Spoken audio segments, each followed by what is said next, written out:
escucha bien, decide bien. Buenos días, doctora. ¿Cómo está usted? Hola, buenos días. Bien contenta de estar aquí en contacto con toda esa gente linda que siempre está en sintonía con Nueva Vida, con En Ruta y con tu segmento. Escucha bien, decide bien. Decide bien. Y hoy vamos a hablar de lo que el perdón no es. Ok. Mucho escuchamos de lo que el perdón sí es. Ajá. Pero muy poco se habla de lo que el perdón no es.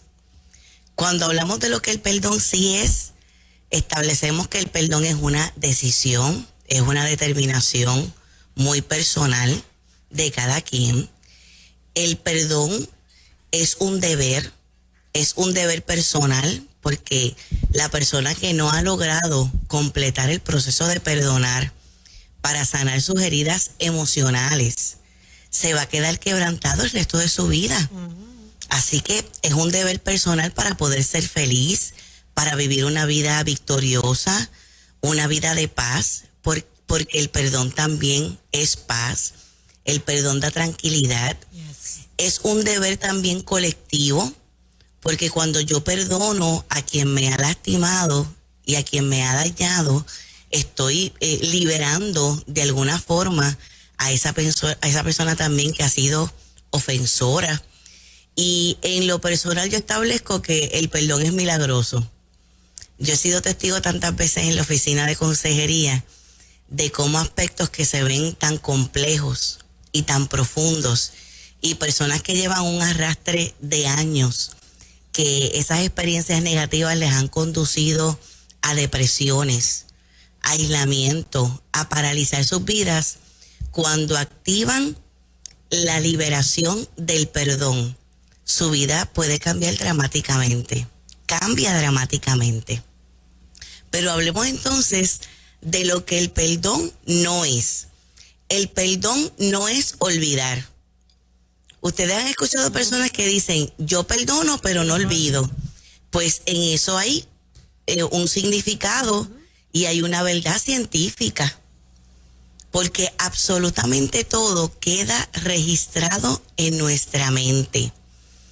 Y sea de forma consciente o inconsciente, a través de la vida vamos a encontrarnos con unos sucesos que de manera automática nos pueden llevar a la experiencia de dolor.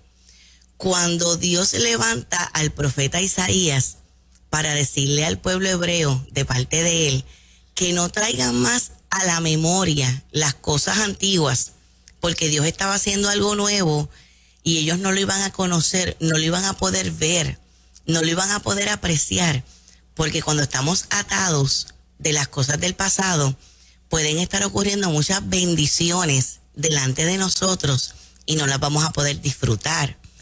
Y cuando Isaías dice, la voz de Dios a través del profeta, no traigan a la memoria las cosas antiguas, ahí a lo que se refiere es a no hacer un ejercicio constante y consciente de traer a ese plano donde lo puedo conectar más el asunto del pasado. Porque sí tenemos que decir, y creo que hay gente linda que en esta hora se puede identificar con nosotros o conoce a alguien más que le sucede. Hay personas que pueden ser especialistas en constantemente estar trayendo los eventos de dolor. Y pueden estar 10 años, 20 años, 30 años, 40 años, 50 años y toda su vida. Y algunos triste y lamentablemente hasta mueren. Y siguen atados a la experiencia de dolor. En ocasiones porque nunca la persona ofensora le pidió perdón. Pero en otras ocasiones, aún teniendo la palabra de perdón de quien le lastimó, de todas maneras se aferran a esa experiencia y no la sueltan. Porque piensan que es un castigo para la persona que dañó. Que esa es otra cosa que el perdón no es. El perdón no es un castigo para la persona que te ha lastimado. Cuando no perdonamos, a quienes estamos destruyendo es a nosotros mismos. Podemos decir que es una forma precisamente de autodestrucción. Así que recuerda, el perdón no es olvidar, porque así es como es el funcionamiento de nuestro cerebro. Pero ¿qué es entonces el perdón si no es olvidar? Que cuando esos eventos y esas memorias se activen en la mente consciente, ya no te duela. Vamos a repetir eso otra vez. Vamos a repetir eso otra vez. Vamos con el rewind. El perdón sí es que cuando esos eventos, aún sin tú buscarlos, aún sin tú a nivel consciente atraerlos, sino que llegaron los recuerdos, que entonces ya no te duela. Si todavía te duele, quiere decir que todavía estás en pasos en el proceso de perdonar. ¿Qué tampoco es el perdón? El perdón no es aprobar la conducta negativa. Esto es bien importante porque es una de las cosas que más la gente trae en terapia en cuanto a dudas sobre lo que el perdón no es. Siempre vamos a activar, por supuesto, la compasión. Siempre vamos a activar la misericordia como algo conveniente para nosotros y para las demás personas. Recordemos misericordia, palabra compuesta de miseria y corazón. Misericordia quiere decir que tú puedas ver la miseria del corazón de quien te ha lastimado. Pero algo muy distinto es que tú sigas aprobando esa conducta negativa en ese otro. Porque ¿qué sucede cuando tú continuamente, alineado a actos de compasión y de misericordia, tú sigues aceptando esa conducta? Pues que no necesariamente va a haber un estímulo en la persona que está dañando para inhibir la conducta negativa. O sea, dicho en otras palabras, mientras las personas no tienen consecuencias negativas de sus actos, la tendencia a que continúen con los mismos patrones destructivos y dañinos es bien alta. Porque eso es uno de los métodos de modificación de conducta que se llama refuerzo negativo. En la medida en que yo contemplo y vivo que las decisiones que yo tomo, que la forma en que yo te trato, que lo que yo te hago, voy a tener como consecuencia de eso que no me va a ir bien. Y aún con esto se puede activar siempre la misericordia de que no necesariamente la consecuencia va a ser proporcional al daño. Por ejemplo, yo he sido testigo de gente que aún pudiendo tomar una acción legal en contra de alguien que le ha lastimado o dañado o le falló, han determinado no hacerlo. En mi vida yo lo he hecho 2 veces. Wow. 2 veces yo he tenido la oportunidad de tomar acción legal y que personas me han recomendado toma acción legal sobre eso, y en 2 ocasiones yo me di cuenta que para mi alma, para mi beneficio y para bendecirle a otra persona no era necesario. Y pudiera ser que pudiera, o sea, puedo perdonar y llevarlo al tribunal y meterlo preso.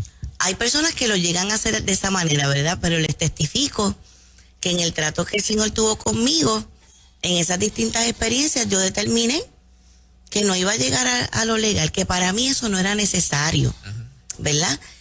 Claro está, esas personas ya no son cercanas a mi vida, porque si yo decidí alejarlas, que eso es otra de las cosas que el perdón no es. Tú puedes perdonar a alguien, pero tú puedes determinar que esa persona ya no esté cerca. Si tú has dado oportunidades, tú has sido compasivo, tú has determinado, déjame tratar de evaluar cuáles pueden ser las posibles raíces de estos comportamientos, pero de forma reincidente, la persona te ha dañado, tú tienes el derecho en el Señor de protegerte.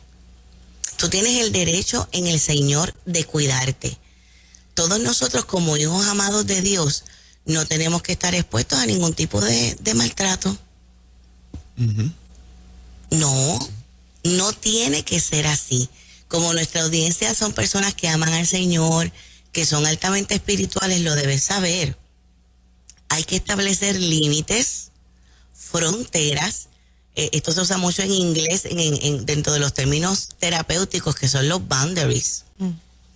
No, nosotros debemos tener gente cerca a nosotros que sea gente que nos ayude a evolucionar espiritualmente, personas que sean de bendición para nuestra vida, personas que estén alineados con nosotros, que puedan ver el valor que tenemos, que sean relaciones que nos traigan paz, que nos traigan gozo, que generen en nuestra vida justicia. Pero las relaciones que son destructivas, tú puedes perdonar y decidir no estar. En un caso donde se ve mucho esto, ¿verdad? Muy comúnmente, es en personas que han sido lastimadas dentro de relaciones de pareja, perdonan y continúan. Y permanecen dentro de esos ciclos, a veces hasta de entradas y salidas, rompen la relación, vuelven otra vez. Yo sé que tú conoces a alguien así. Yo sé que tú conoces a alguien, o lo viviste en algún momento, donde cíclicamente, pues cuando llegaba la parte esa bien racional y de la lógica y del análisis, te dabas cuenta que perdonabas, pero no debías estar cerca. Dabas entonces la oportunidad, le abrías la puerta nuevamente a esa persona a que entrara a tu vida y te volvió a fallar otra vez. Y determinaste en un momento dado que esa persona ya no debe estar. Pues lo has hecho bien. Y puede ser que en este momento alguien nos esté escuchando que necesita esta palabra. Parte de amarte es que te cuides. Y nunca debemos amar a alguien mucho más de lo que nos debemos amar a nosotros mismos. Fíjate cómo es el mismo consejo de Jesús sobre este tema. Ama a Dios sobre todas las cosas y ama al prójimo tanto y tanto y tanto como te debes amar a ti. Es impresionante que Jesús, el mártir por excelencia, no dijo, ama al prójimo más que a ti. No, dijo, debes amarlo tanto como te debes amar tú. Pero ahí hay un punto, Liz. Si yo no me amo y estoy herido, voy a permitir que me hieran y que me ofendan, porque basado en esa enseñanza de Jesús, no es que la enseñanza de Jesús, por supuesto, es incorrecta, pero si yo no me amo y yo digo, me merezco que me maltraten, me merezco que me traten así, o como yo no tengo valor, pues no está de más que me hablen de la manera en que me hablan y me tratan. Por eso es que es tan importante primero yo darme cuenta cuando la autoestima no está bien. Porque cuando está esa idea, que a veces no es ni siquiera que la persona se percate, se dé cuenta de que puedo ser maltratado, de que tal vez yo merezco que me traten así, o es que yo debo estar en un tipo de relación como esta. A veces que la propia persona no se ha percatado que su autoestima está lastimada, la fragilidad de su amor propio. Pero una vez una persona se da cuenta, requiere esto un trabajo para comenzar a amarse. Como hemos discutido otras veces en el segmento, esto tiene raíces psicológicas profundas y casi siempre viene como resultado de vivencias en el hogar de origen. Recibiste unos mensajes, directos o indirectos, que te enseñaron a que eso debe ser así. Y que eso es lo que mereces, ¿verdad? Y que eso es lo que mereces.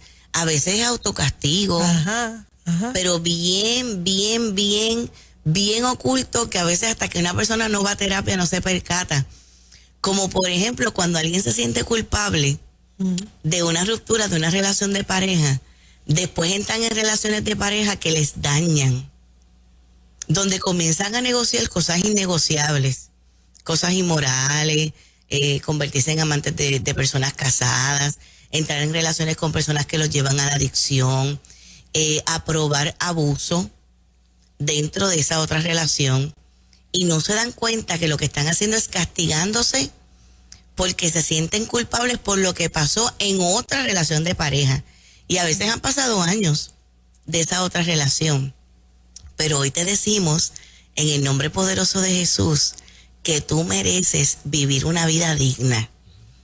Y que tú siempre tenemos que perdonar. Liz, perdóname, pero no estar cerca. A principio dijiste algo así. Hay cosas que están en la memoria, o sea, que quedan en la memoria. Quedan todas registradas. Todas registradas. Cuando dices todas registradas, a nivel subconsciente, o sea, Sí. es a nivel subconsciente, porque hay cosas que a lo mejor uno no las recuerda, pero sí están ahí. Están ahí totalmente. De hecho, Moraima, mira qué interesante este tema. Que hasta se ha podido comprobar a través de muchas investigaciones que nosotros estamos registrando memorias desde el vientre. Wow.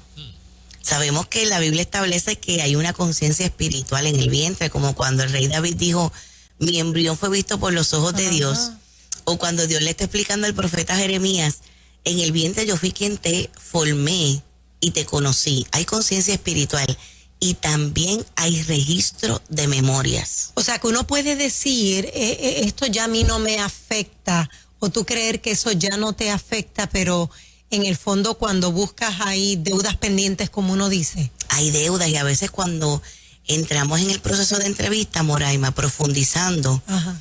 de hecho en una evaluación clínica abarcadora se pregunta hasta qué tú conoces que estaba pasando cuando tu mamá quedó embarazada de ti. ¿Cómo fue el embarazo de tu mamá? En una evaluación clínica abarcadora, uno va hasta allá atrás Wow. a hacer esas preguntas y muchas cosas como ciertas depresiones, autoestima pobre, ciertas fobias, ciertos tipos de ansiedad tienen que ver con esas memorias que no están conscientes. Lo que ocurre es que Dios nos creó de forma tan maravillosa y de forma tan extraordinaria. Más o menos se dice que nuestra memoria consciente empieza como desde los 5 años. Hay personas que son más dotadas y te pueden tener memorias desde los 3 años. Pero más o menos se espera, lo esperado es que tus memorias vayan de 5 años hacia arriba. Son muchas las personas en terapia que me dicen, Liz, yo no tengo recuerdos ninguno de mi infancia. Ninguno. Entonces, un tipo de análisis que se hace en ese tipo de casos es que es un mecanismo de protección. Porque Dios nos diseñó para que nos pudiéramos proteger. Mira qué belleza. Entonces, las memorias bonitas, esto cuando yo se lo enseño a mis estudiantes en la universidad, les digo, si a ti te enseñan un jarro, si a ti te regalan un jarro bien bello, un jarro caro, un jarro bien exótico, ¿dónde tú lo pones? Ah, pues en la sala, en la entrada de la casa, en el recibidor donde todo el mundo lo vea. Pero si te regalan algo que cuando tú lo dices, tú dices, Dios mío, qué cosa fea. Eso está bien feo. ¿Dónde tú lo pones? Pues algunos empiezan, pues lo pondría en el closet, en un tablillero en la cocina, o afuera, y algunos hasta dicen en el zafacón. Pues precisamente eso es lo que nosotros hacemos con nuestras memorias. Tiene algo. Hay unas que llamamos el zafacón. La conciencia espiritual, o sea, puedes traer a memoria parte de tu conciencia espiritual. Se puede, o sea. Sí, de hecho existen ejercicios. Una cosa y la otra. Está interesante. Es una belleza porque existen ejercicios donde la persona puede ser guiada en terapia para llegar hasta ahí. Okay. Y en ese tipo de ejercicio lo que se hace es una conversación con la mente inconsciente para traer esas memorias al plano consciente. Y una vez que tú pasas esa memoria del inconsciente al consciente, ya nunca más se te olvida. O sea, después tú puedes hablar sobre eso que viviste, y porque ya lo sacaste de una gaveta y lo metiste en el otro. Ahora, lo más importante es que tanto lo que identificas a nivel consciente como lo que estaba inconsciente y después lo pasaste otra vez al consciente, es que tú puedas perdonar. Y que no vivas más con esa herida, porque en el nombre poderoso de Jesús hay gente que tiene grandes bendiciones en el presente y no las están disfrutando porque siguen cargando esos daños emocionales, algunos muy, muy atroces. Y a mí me resulta verdaderamente triste ser testigo de gente que podría ser muy dichosa con todo lo que han logrado, con todo lo que han alcanzado hoy. El Señor, por ejemplo, los ha restaurado con una familia gloriosa. Sin embargo, siguen cargando aquello. Pero el tema de hoy ha sido importante porque a veces la razón por la que no se ha completado el proceso de perdón es porque lo que hemos establecido hoy de lo que el perdón no es, la gente cree que sí, eso es el perdón. Por ejemplo, hoy gente ha sido liberada en el nombre de Jesús porque han dicho, o sea que el hecho de que yo todavía lo recuerde y que ocasionalmente a mí me venga a la memoria, quiere decir que he perdonado. Porque hay quien podría estar creyendo hasta el día de hoy, pero es que entonces si yo lo sigo recordando, lo que sí te invitamos es a que si ese pensamiento es recurrente, tú le des la orden en el nombre de Jesús, vete. Me voy a enfocar en el presente y en los gloriosos tesoros que puedo disfrutar para mi vida en este tiempo. Excelente. Doctora Liz Millán, Yes. escucha bien, decide bien, qué bueno. Muchas bendiciones. Así que recuerden, el perdón no es olvidar, el perdón no es aprobar, el perdón no es justificar y el perdón no quiere decir que esa persona tenga que ser cercano todavía a tu vida. Todos tenemos el derecho de protegernos. Y precisamente estos temas son de los que trabajamos en el libro Mujer, conoce tu valor y vive con propósito, que es una guía terapéutica para sanar la autoestima de la mujer. Y este viernes tenemos el único taller que quedan espacios. Han sido qué bien. 6 talleres que están llenos, estamos tan contentos, tan felices, y solamente quedan para este viernes los espacios para el taller de violencia intrafamiliar. Quedan bien poquitos espacios para este viernes, de 7 a 9 de la noche. Así que si te gustaría certificarte en este tema de violencia intrafamiliar, donde vamos a hablar de cómo sanar la niñez, de cómo fortalecer la autoestima, de las dimensiones de la violencia doméstica y de los indicadores de maltrato a menores, envíanos un mensaje de texto al 787-396-8307, 396-8307, para que te puedas matricular por un costo de $20. ¿Dónde es? Es en el Centro para la Familia, que está ahí mismo en la carretera número 2 ¿De qué pueblo? de Isabela, De Isabela. Ok. en Isabela. Excelente. Gracias, Liz. Muchas bendiciones. Muchas Un abrazo bendiciones. grande. Liz Millán. Eso. Señoras y señores, estamos en Ruta Nueva.